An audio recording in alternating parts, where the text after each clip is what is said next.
Welcome back to Anxious Faith. My name is James Burke. We're excited today to be talking about psychology. This is one of those topics that has floated around in and out of episodes that we've done over the last couple of years. Some of the people that we've spoken with and have shared their own mental health journeys have seen psychologists. I've seen a psychologist before in my own journey, but sometimes people are really hesitant about it, especially when they're coming from a faith background. There can sometimes be this thinking that, well, I'm a Christian and so surely Jesus should be enough for the problems that I face. Or that, I don't want to go and see a psychologist because what happens if they're not a Christian? Are they going to try and talk me out of my faith or try and teach me something that doesn't quite fit with what I believe?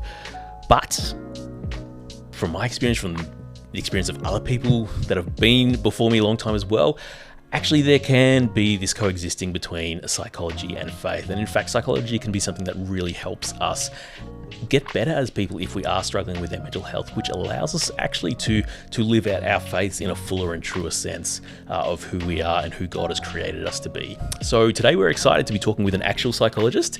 We're going to be talking about what psychology is and some of these questions. So Sarah, thank you very much for joining us. Do you want to give us a little bit of an introduction to who you are and your background? Absolutely. It's a real pleasure to be here today. So really happy to be able to join this podcast. I think because I'm here as a clinical psychologist and I'm also here as a Christian. Yeah. So it sounds like a really great opportunity for me.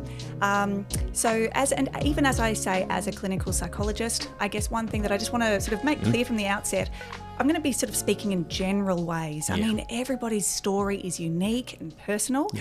And so I would encourage any listener who's struggling always to prioritise talking individually, say with their GP, their doctor, their own psychologist about what might be going on for them. Yeah. So I'm just going to be speaking more in those general terms, but hopefully it'll be helpful. That's it.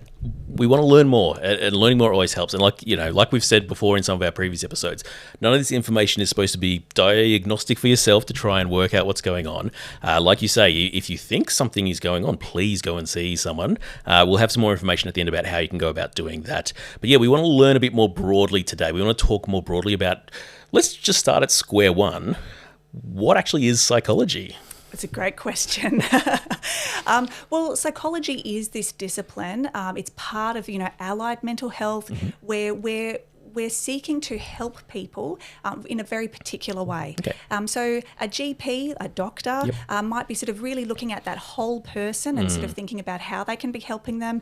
They might be having quite a holistic view, thinking about both lifestyle changes somebody might want to make, but also medication, as an example. If somebody was to see a psychiatrist, now that's a doctor who has then gone on and done specific training so that they can help people with mental health difficulties. Okay. So psychiatrist. Yep. Now here's the challenge. It sounds very similar to psychologist, right? A psychologist, we are not medical doctors. So our training, it's actually similarly long. So I actually have done 7 years of university, in order to do psychology. So it's similarly long, but we have not done the medical road. Rather, we have been thinking about how people work, how relationships work, what happens in the brain, what happens with behaviour, the connection between our thoughts, our feelings, our behaviour, and learning skills about how to help people actually kind of through making behavioural changes, through kind of experiencing different kinds of emotions, and through, I guess, what you would call talk therapy. Okay. Well, and that kind of gives us a little bit, let's dive into that a little bit more. So what does psychology do? Or maybe let's think about it this way. Why would someone end up seeing a psychologist? Well, I think we're all humans, right? And look, let me just say from the outset, just to sort of destigmatise this, I also see my own psychologist. Oh, wow. Yeah. So I really see that psychology is something that probably would benefit, I don't know, like maybe almost 100% of Australians and people around the world, right? Because life can be tricky. And I guess one of the ways in which life can be tricky, sometimes life is tricky because of what's going on outside of us. And sometimes life can be tricky because of what's going on inside of us. That in a way, we can respond to difficult thoughts, I'm not good enough. Or difficult feelings like, that heart beating fast, anxiety, we can respond to these almost in the same way that we might respond to, you know, a lion prowling around outside our door. Yeah. So I think many people would benefit from seeing a psychologist. Because actually life can be kind of tricky. Yeah, that's it. We're all going to face things in our life that at times we don't think we're equipped to deal with. And I think perhaps probably the older we get, the more we just realise how little we actually do know or are equipped to deal with, the more we face new challenges and circumstances and things like that.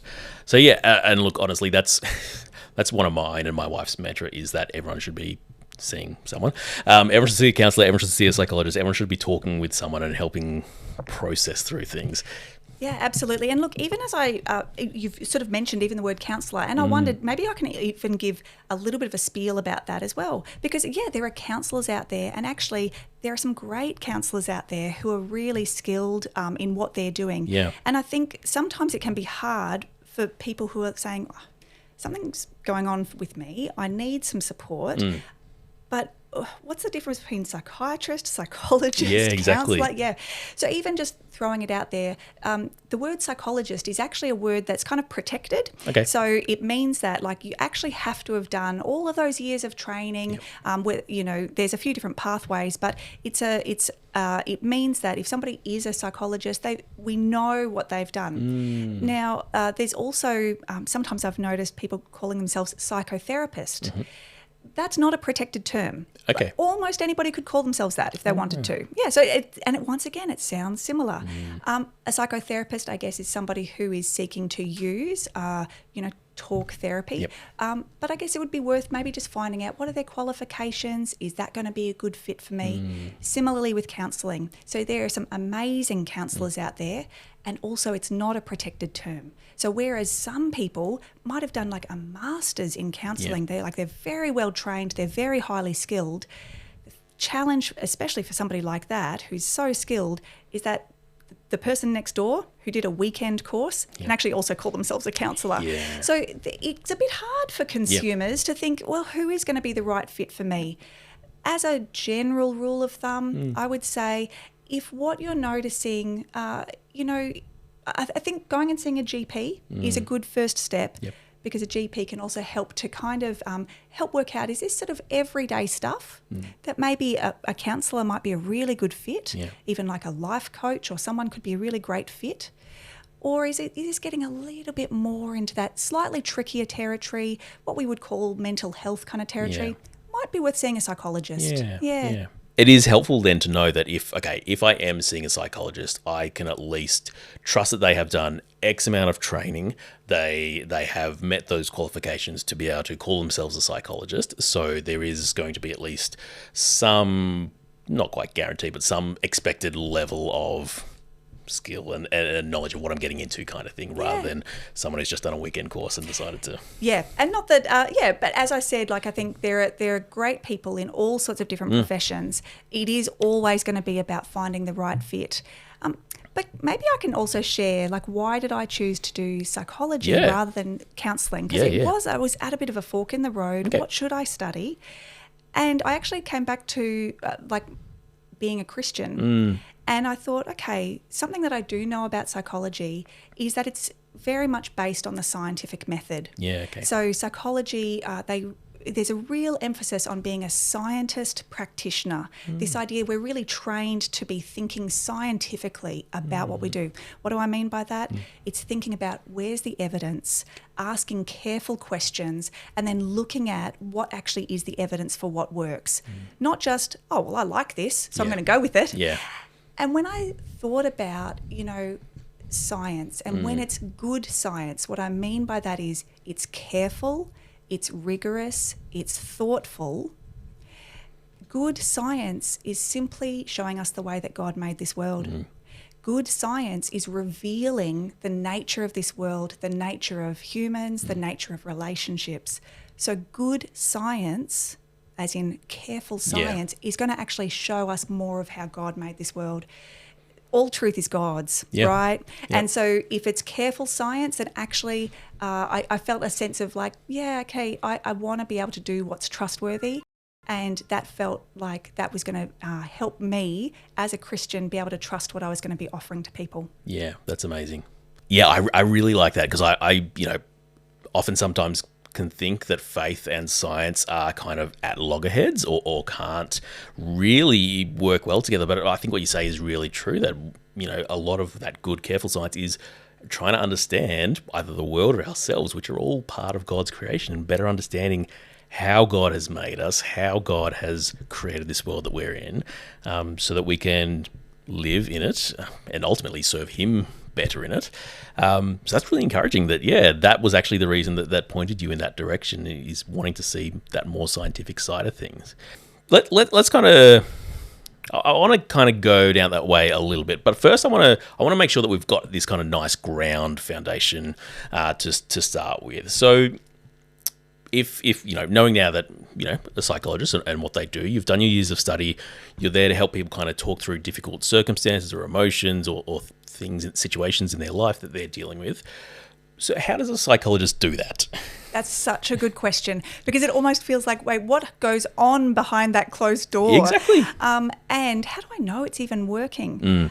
Look, I will tell you something that I'm a little bit passionate about, which is doing what we call measurement-based practice. And so it's really great if you can find a psychologist who's doing this, where they're actually like tracking outcomes. Every time somebody comes in to see me, we just do a short 30-second questionnaire about how the past 7 days have been. What that means is we can see, is the distress going down, which is kind of the direction we're wanting to see it go down? Is distress going up, as in, is that deterioration, or are things kind of not shifting? So I think it's important to think about, we want to be getting better. We want things to work. So what happens behind that closed door? Yeah. In Australia, if through the Medicare system, we're compelled to use evidence-based approaches. Okay. So evidence-based approaches are things that have been rigorously tested, And I guess maybe if we think about a really broad framework, we could think about a cognitive behavioural framework, cognitive behavioural therapy. Essentially what we're noticing there is that what we think affects what we feel, which affects what we do, which affects what we think, which affects what we do, which affects what we feel, which affects what we think. There's this real kind of connection between these things.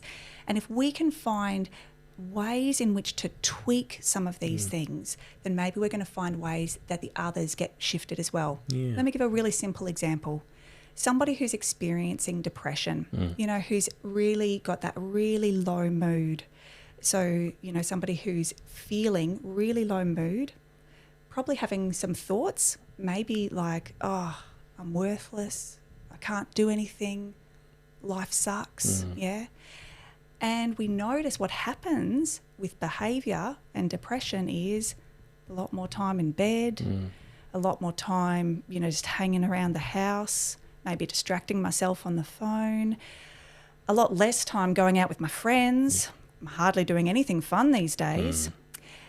And a very simple but extremely powerful intervention for somebody with depression is this thing called behavioural activation, finding ways to increase and shift the behaviour and noticing what happens to the thoughts, noticing what happens to the feelings. It's it's challenging to do, but gee, it's a powerhouse. Yeah.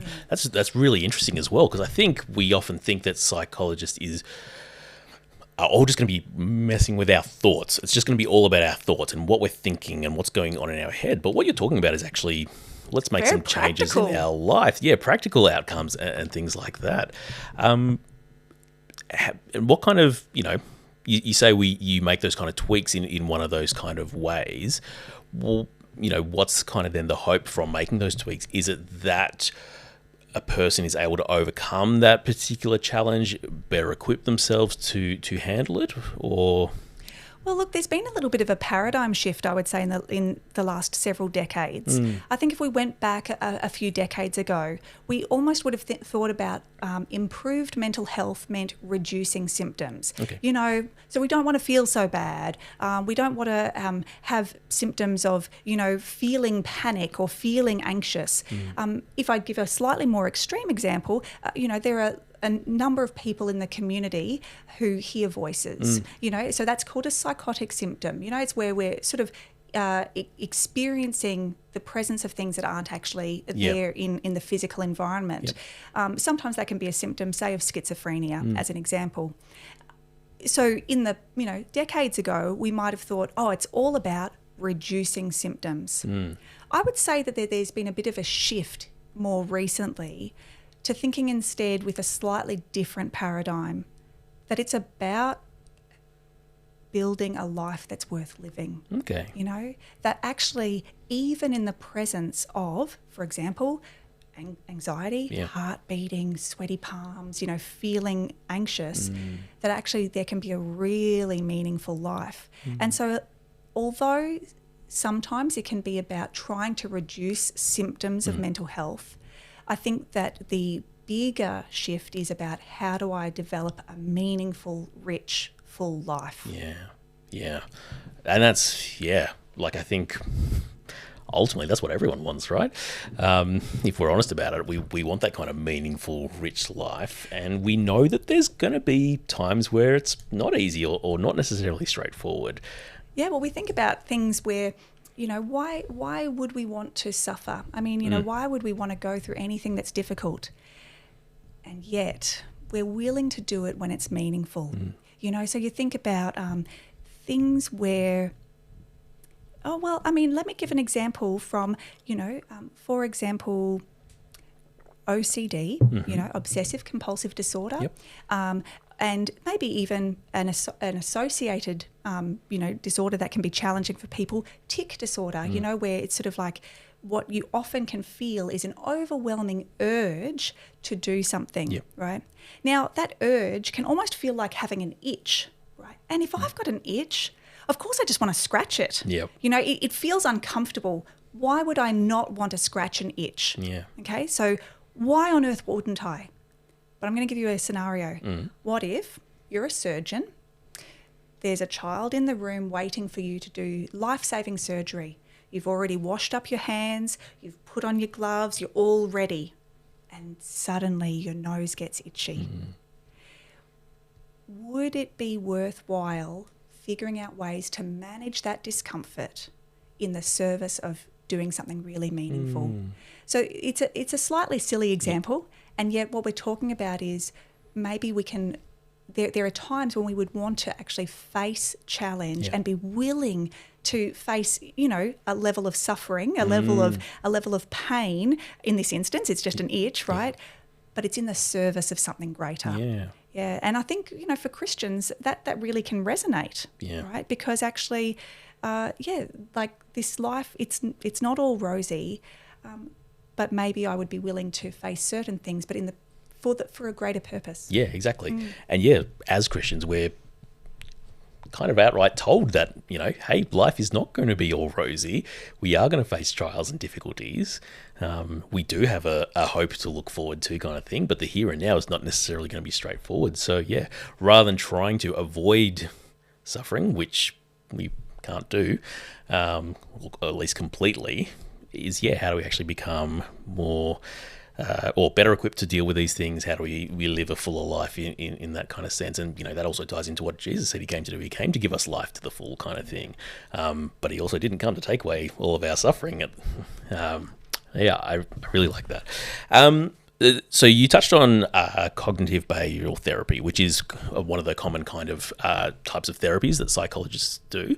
Are you happy to give us a bit of an overview about some of the other types of, therapies that psychologists will do? Absolutely. Look, the way I would sort of see it is cognitive behavioural therapy, it's a pretty broad umbrella. Underneath that umbrella, you could probably put a few other common therapies. Some of my favourites would be acceptance and commitment therapy, otherwise known as ACT. It's a beautiful therapy. I love doing stuff with ACT. It's really about connecting with what matters in life and figuring out ways to make room for the tricky stuff. So that can fit into that broad umbrella of a cognitive behavioural therapy. Another one I love, and we run run groups with this particular therapy at our practice. It's called dialectical behaviour therapy, DBT. It's a wonderful therapy, very skills-based. So it's very practical. I use a lot of DBT skills in my own life and it's got more and more of an evidence base. It was originally sort of developed for people with very high distress, even like, suicidality and stuff. But it's just broadened out as being something that's used for a lot of people. Along with this, we might begin to think about other therapies that begin to branch just a little bit more into perhaps thinking about, sort of the stuff that has happened earlier in life that can sort of be still lingering in how we're facing life now. An example of that would be schema therapy. It's another beautiful evidence-based therapy, usually not the first line. You wouldn't do it initially, but it's going to be very useful for some people. And where it's trying to understand what are these sort of almost like lenses that we kind of approach life with, that developed from when we were young, probably because, all of us have different needs that maybe didn't quite get met adequately. So we kind of develop these ways of looking at the world and ourselves. And then to cope with this stuff, we sometimes almost develop almost like modes or kind of ways of being, like coping, like ways of coping that perhaps served us when we were younger, but perhaps are not serving us so well now. So that's schema therapy. Thinking as well about maybe therapies that are particularly useful for things in the past. When we think about trauma, a really common therapy that, has been developed and built its evidence base for the last, 30, 40 years is EMDR, eye movement desensitization and reprocessing. It's an absolute mouthful. But this is something, it's a particular type of therapy. It's quite different because it's a lot less talky. It's a little bit more using the body and to help people to be able to process through trauma that's happened in the past. To be able to let that be in the past, because sometimes when we're experiencing post-traumatic symptoms, it's like we're still experiencing the stuff now.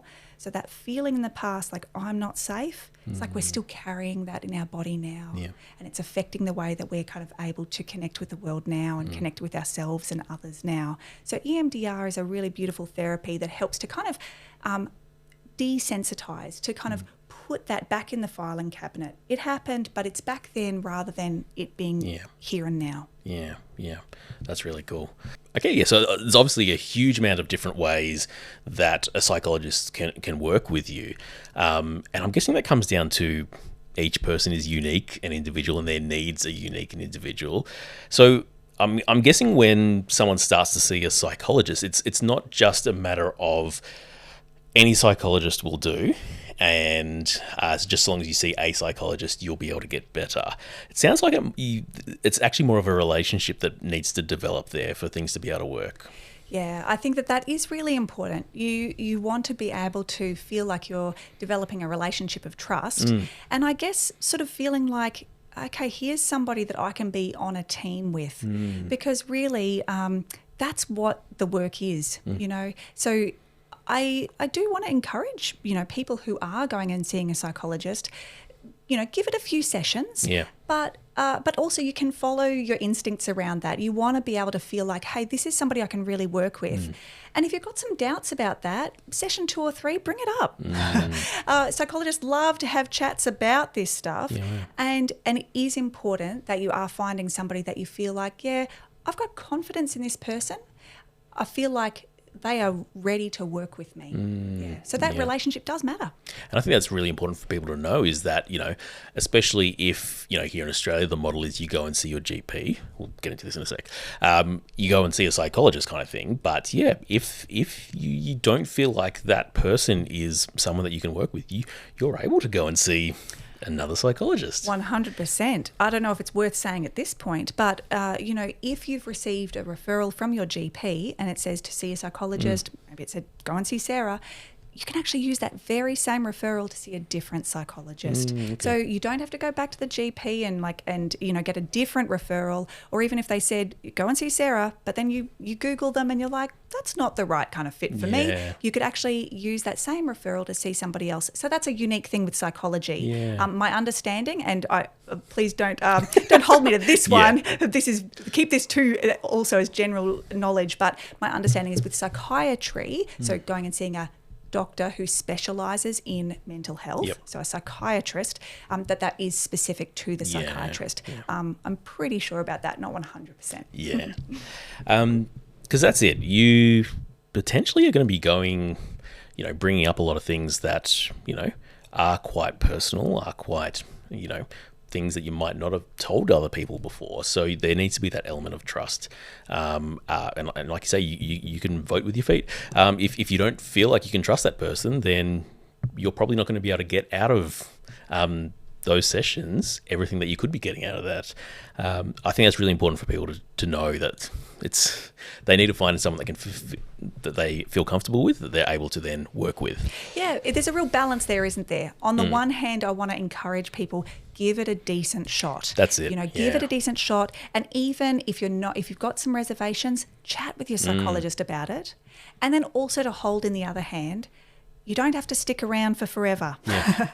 If you're not experiencing some benefit, say by session 4, I'd be thinking, all right, chat with the psychologist and then either figure out a new path together, or it might be time to say, actually, let's finish here. I need to go and see somebody else. So this is important that people are getting the help that they need. Yeah, absolutely. And I think that's kind of leads us to what would be the step after. So say, I've seen a psychologist and we've done a number of sessions together. I'm guessing the hope is that I'm developing either the skills or the coping mechanisms to be able to better live my life and to, live that more fully. But if that wasn't the case, would a psychologist then refer me on to someone else, or are there further steps down the kind of medical intervention line? Yeah. So ethically, this is one of these things about psychologists.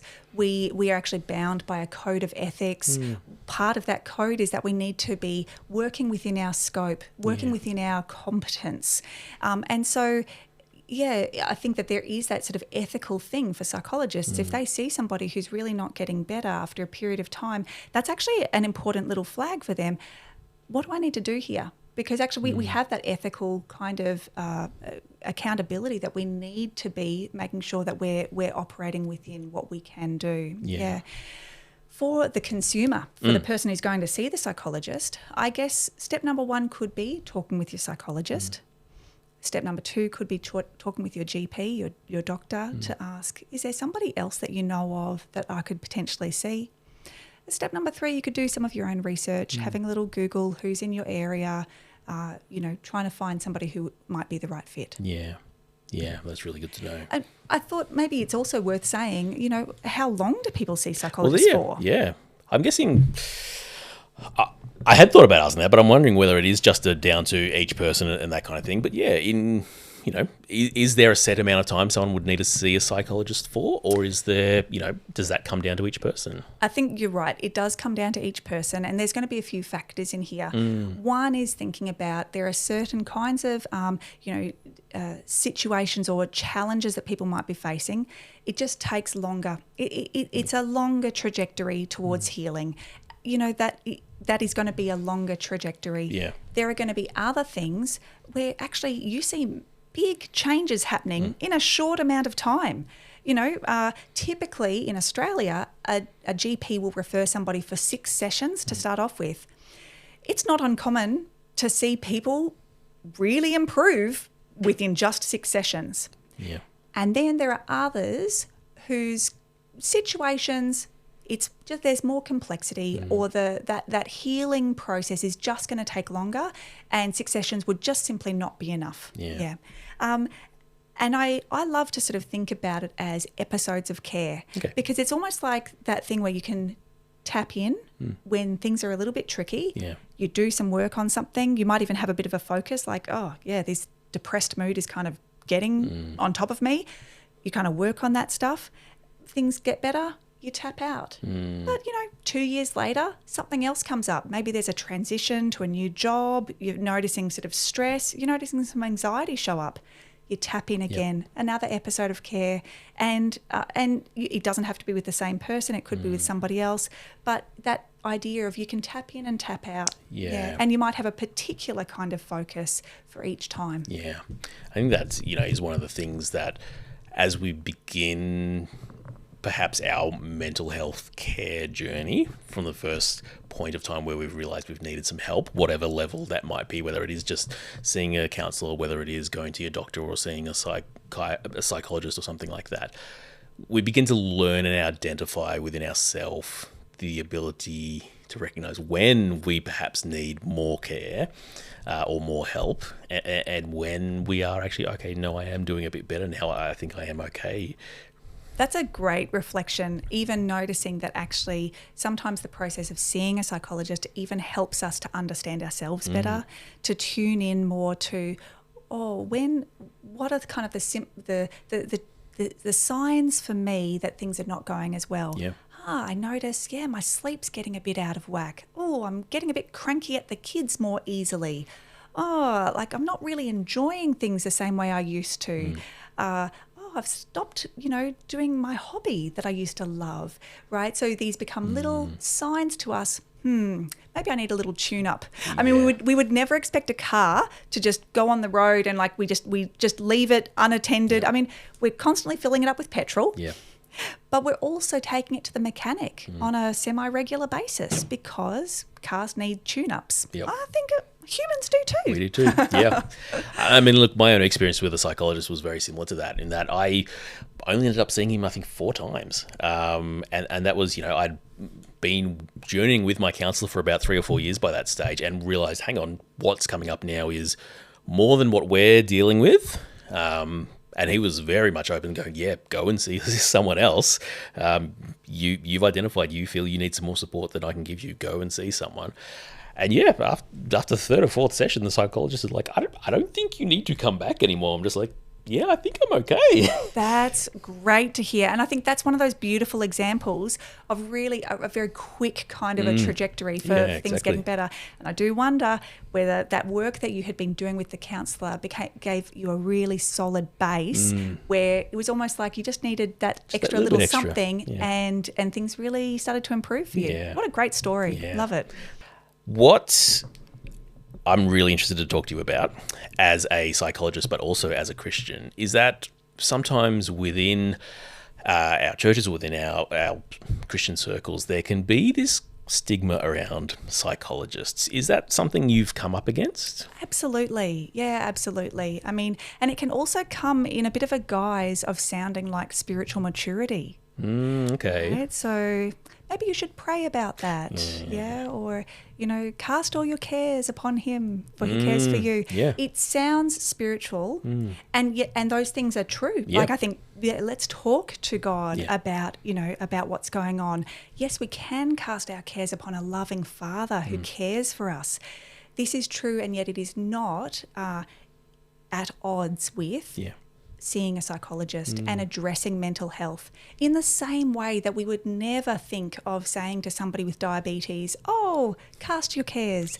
We would say, talk to God about the challenges of that and when's your next GP appointment? Yeah. And have you taken your insulin? Yeah. Because this is part of what God has provided for his people to be able to kind of manage health. Yeah. Whether that be physical health or also mental health. Well, this is where I think it becomes that a little bit more tricky, and perhaps where some of these thoughts come from is because it is our mental health or our mental state that we're talking about when we're seeing a psychologist, that can sometimes be like, well, that's me, my spirit, who I am, who God has made me to be, as opposed to my physical body that something's happening to. So I don't want anyone else to be messing with that. That should be God's domain. But clearly, psychologists can help in that regard, and you say it's not at odds with our faith.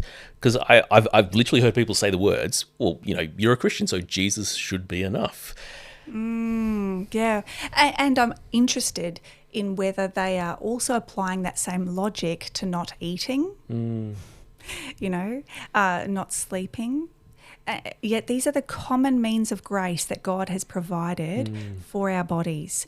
We saw in the Bible that Gnostic heresy of kind of dividing, the mind or the spirit from the flesh, that somehow the flesh was the bad thing and the spirit was the good thing. This was actually a heresy that's addressed in the Bible because actually we're a whole person, body, mind, spirit. Yeah. And so there is no sort of line in the sand where one is one thing and the other is the other. I think we want to treat the whole person. We want to treat physical illness, we want to treat mental illness. Yeah. I think it'd be really, really good to hear from you then as well about how you've kind of learned about how then the physical and the mental actually work together and help each other to get better in both senses as well.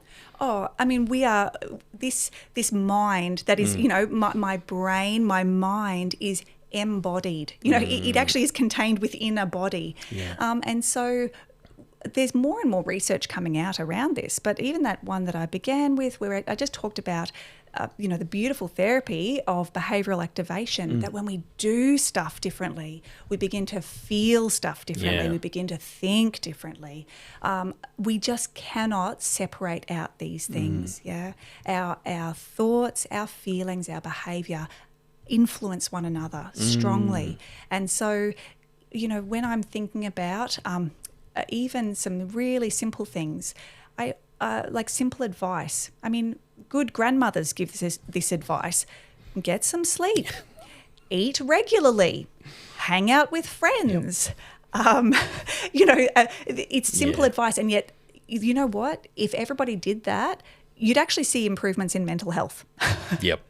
Yeah, it's amazing how we sometimes think, oh, that's just so simple and basic, it wouldn't actually do anything. But clearly God's designed our bodies in a particular way, and we do need to be considering those simple needs at times. Yeah, and I think that some of that stuff we also see addressed in the Bible as well, right? Like I was even just thinking then about, the passage that says, do not give up meeting together. It's this emphasis on community. We are designed for community. Even there, we once again, we see these sort of reflections, these beautiful kind of wisdom in the Bible. It's God's, this is good wisdom. So if there's no kind of real direct conflict between psychology and our faith, does that mean we need to see a Christian psychologist so that they kind of know that this is where we're coming from and those kind of things if we're facing those kind of troubles? It's a great question, and I can understand where that's coming from. Sometimes we can feel concerned that maybe if I, as a Christian, am coming to see somebody and I'm wanting to talk about, these deeper parts of me, can I trust that to somebody who doesn't come from the same worldview as me? Yeah. And I want to say that as psychologists, we actually, once again, that code of ethics, we are bound to provide culturally sensitive care. Okay. So that means that somebody who not only is from a different culture to my own, but also somebody who comes with a different worldview, whether that's from a different religion to my own, that I need to meet them where they are at. Okay. And I actually need to work from their frame of reference. So psychologists are taught this. It is part of our code that we are to kind of be able to enter into where somebody else is at, not kind of bring our dominant worldview on top of them. But, humans are humans. So, look, I'm sure that there are psychologists out there that maybe are not perfectly doing that. Yeah. And that's a shame, right? Because this is actually how we've been trained and it's actually an important part of our code of ethics. So I want to say that generally speaking, look, you're probably going to be fine. Yeah. Like if you can find a psychologist who's doing a good job, I think that, if they're following the code of ethics, then actually they're going to meet you where you're at, even if they do not have the same Christian worldview. Yep.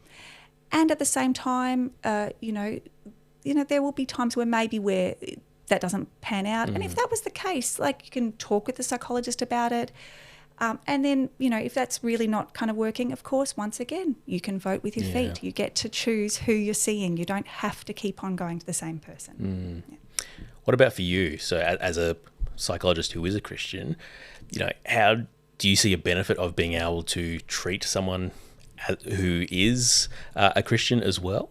Look, I love supporting Christian brothers and sisters as a psychologist, because there is something beautiful that I feel that they can kind of just be really plain and raw with me about what's going on for them, and I can treat them as a clinical psychologist. But also I noticed that, for example, if they were maybe wrestling with their relationship with God, they often don't feel like they need to present a front to me or something, because it's not going to shake me, or it's not going to maybe I'm able to, they feel a sense that I can understand them. I love supporting brothers and sisters, and at the same time I've got to say I really value expertise and I value effectiveness over trying to find somebody who, I don't know, fits my worldview. Yeah. So my psychologist is not a Christian. I think she's great, and I'm really glad to be benefiting from that in my personal life. And so I guess maybe this is about where you're up to in your own journey, and and what's going to suit you. I'm really grateful for my psychologist. I think she's doing an excellent job. I'm able to talk about my faith and what that means to me as part of my own therapy journey. And I think she's doing an excellent job of meeting me where I'm at. Yeah, that's really cool. And similarly, when I saw a psychologist a number of years ago, he wasn't a Christian. I'm just about to start seeing a new psychologist next month. They are a Christian. The care that the previous one provided was in no way undermined by the fact that he didn't share my faith. But like you say, the stages of life or the stages of where you're at kind of thing might mean that you might want to look for that at a certain time. So yeah, that's really encouraging to know. So, we've kind of tried to dispel some of these kind of fears or perhaps myths or misinformations around our faith and psychology, which I think if people take anything from this conversation, it is that I don't have to be concerned that something untoward is going to happen to my faith by seeing a psychologist. In fact, it can actually benefit to make me as a person more well within myself. One of my good friends speaks about the fact that seeing a psychologist made her a better Christian. Wow. Because she was then able to be more well within herself, less completely overwhelmed by the mental health challenges she was facing, and better able to live a life and, engage in church community, serve God in practical ways and things like that. The psychologist wasn't a Christian, but, it made her a better Christian, in her words. One of the things that does stick in my mind, though, and something that we've heard, in a number of people's stories in previous episodes, has been around how sometimes even well-meaning Christians can sometimes actually be more hurtful than helpful in someone else's mental health journey, which, is a terrible shame, but often that can lead to a whole bunch of hurt and wanting to distance someone, or someone wanting to distance themselves from the church because that's been a hurtful place. It's not helping me, what's going on. Do you see any of that as a Christian psychologist? Yeah, absolutely. Look, I think that we need to just acknowledge that the church, Christian culture, can be really problematic sometimes. There's a history, there's a legacy of some really atrocious stuff that has happened, under the guise of, the Christian church. Yeah. It's a real problem. And even when we are not thinking necessarily about, the worst kind of versions, I mean, there can be a sense of people feeling coerced, in particular churches, or people feeling that there has been real hurt. And I think that this is maybe where, as a Christian, I really, because of my own experience, as a Christian in Christian communities, in that context, I'm aware of some of the pitfalls and I'm aware of what it looks like from the inside. Yeah. And I often am really keen to tease apart, what we would see as biblical Christianity, what we see from the Bible, what God is wanting versus like the cultural expression of that. Maybe like a really simple example could even be how sometimes the Christian cultural expression of emotions. And culturally, there are some, Christian families or Christian communities where almost there's a sense in which you can only show the positive emotions and negative emotions you need to keep under wraps because that's what, spiritually mature people do. Now, that sounds really problematic to me. Like even when I just think about our Saviour Jesus, who got angry, righteously angry when he saw people selling stuff in the temple, who was deeply distressed leading up to his death in the Garden of Gethsemane, who when he found out that one of his close friends had died, Jesus wept. I mean, here is a man, also God, here is a man who is fully experiencing the whole breadth of emotions, and yet the cultural expression sometimes of, say, Australian Christianity can almost be, oh no, we don't do those emotions.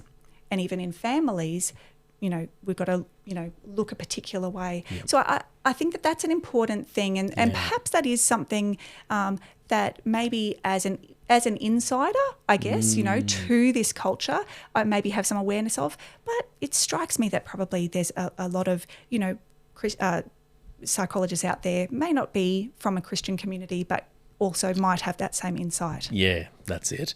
And I think that's one of the things we're hoping to do through Anxious Faith is to try and normalize all of this a lot more so that we start to have these conversations. We start to create, and I know we're not saying that we're not already on the way, but more spaces within our faith where we can actually be our true self and show that, hey, there's times where we struggle. There's times where, where things are great. There's the mountaintops, but there is also the valleys as well. Oh, yeah. And God is there with us in both. Yeah. And it's not just about saying, I'm always up here and God is great. That's it. Let's think Psalm 23, when I walk through the valley of the shadow of death, you are with me. Your rod and your staff, they comfort me. I mean, this is a God who made us in all our fullness with this whole breadth of emotions and who is with us. It's very different from sometimes the cultural expression of that. Yeah, exactly. Sarah, thank you so much for spending this time with us today and sharing with us. I think, kind of as we think about our mental health a lot more, as I think hopefully we begin to bring this more into our faith as well and acknowledge the realities of our mental health in our faith as well. I hope that, we have more people like you that are out there that are helping people, even in a professional sense, work out how they can combine the two of those, and those two can work so beautifully together at times. So thank you for your expertise. Thank you for sharing with us. Is there anything you want to add in at the end? Or? Yeah, James, just wanted to say thank you so much for the opportunity. It really is a pleasure. I just think, humans, the human life is a challenging one. Yeah. So being able to feel the courage to be able to go and get support that we need, it's an important one. And I guess just once again reiterating, what I'm sharing today, I'm sharing as a clinical psychologist, I'm sharing as a Christian, but just noticing as a clinical psychologist, just speaking generally about these things and really wanting to encourage listeners, if they've got any concerns about their own personal situation, chat directly to your doctor or to others. That's it. If anything we've talked about has brought up anything for you, as you hear us say at the end of every episode, please reach out to someone for help, whether that's a friend, whether that's a pastor, whether that's a family member, or your doctor, or a counsellor, or even if you don't know who to turn to, there are on our website those helpline information that you can get to. Like we say, this is a general conversation. If you're going through stuff, you need to be able to walk through that with someone individually, rather than just trying to rely on these kind of conversations to help you out. Thanks so much for watching. We hope you enjoyed this video. If it was helpful or encouraging, we'd love for you to drop a like on it and share it around. You can see way more content on our website, anxiousfaith.org, where you can listen to each episode of the podcast, find more resources, and read our blog all around mental health and faith. Be sure to also follow us on socials via the links in the description, and subscribe to our channel so you can be kept in the loop when we're dropping more content for you. Thanks so much, and God bless.